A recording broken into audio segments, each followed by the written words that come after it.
Maraming salamat po kay PBBM sa pagbigay po ng Starlink Internet access sa aming school, lalo na sa aming kapwa-guro sa Angoyo National High School. Ito ay malaking tulong sa aming mga mag-aaral kasi remote area po kami, far lang. Yung mga anak namin doon, hindi masyadong maka-research sa mga lesson nila.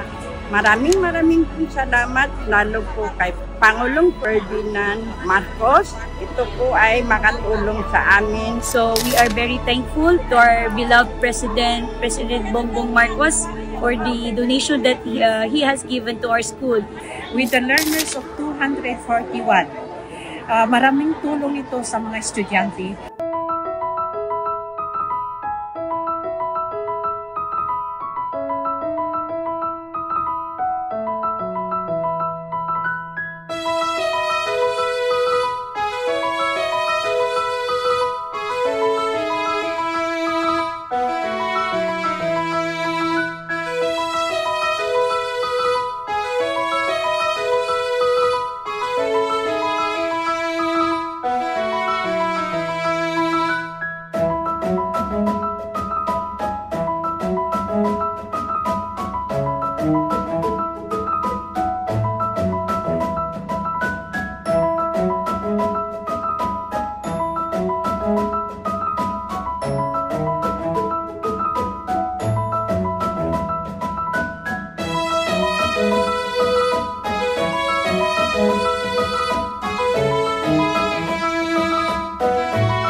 Paliwanag kasi alam natin ang Starlink na pinakamalakas na site, lalo na dito sa eskwelahan namin sa Gunsungan. Yes. So kahit po may mga wifi kami na connection, yung monthly 700, iba na po kasi pag Starlink makakatulong po ito sa learning ng mga bata, lalo na po sa mga teacher. Madali kaming makagawa ng aming mga school materials kasi naka-online ka. Assalamualaikum. Maligayang pagdating sa aming eskwelahan na isang temporary learning space. Alam na natin yan na ang tinuturuan namin ay yung mga bata na galing sa Ground Zero nung nagka-6 year 2017. Ngayon, pang 8 years namin po dito. It is an answered prayer para makita po niya yung sitwasyon ng ang TLS na baka mapadali po na makalipat na po kami doon sa Ground Zero, yung Marawi Integrated School. It's very important kasi timely po na pasukan na and nakita nyo naman na aming mga mag-aral dito sa temporary shelter that they need a lot of help. Until now po, ito yung ating mga displaced kids na na-transfer dito sa Sagunsongan.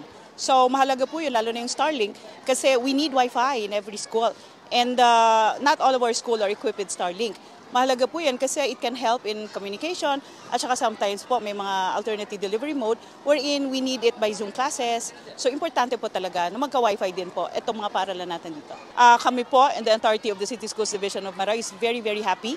And we would like to thank our beloved Mr. President, Bongbong Marcos, for coming over and making sure na makita niya talaga kung anong kalagayan namin dito sa Sagunsongan Temporary School.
yung ginagawa natin rehabilitation para sa ng mga nasira na kaya inuna namin, pinuntahan natin yung mga eskwelahan, kung nasa yung mga bata ngayon.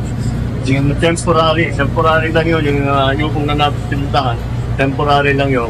Pangalawang pinuntahan natin, yun ang bago. That will be able to house up to 9,000, almost 10,000 students.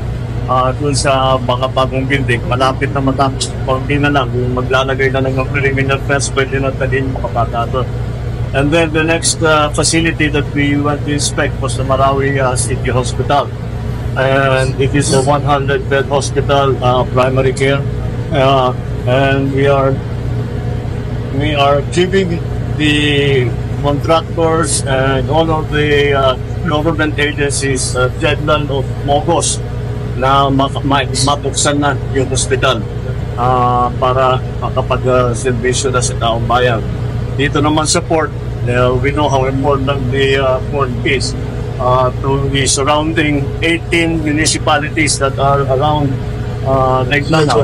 And so, this is the first of several ports that we will put. Dahil, kagaya ng pagka-explain nga sa atin, pagka ito lang, walang connectivity, hindi makagamit dahil walang pumunta ng barko. So we will put others around the lake.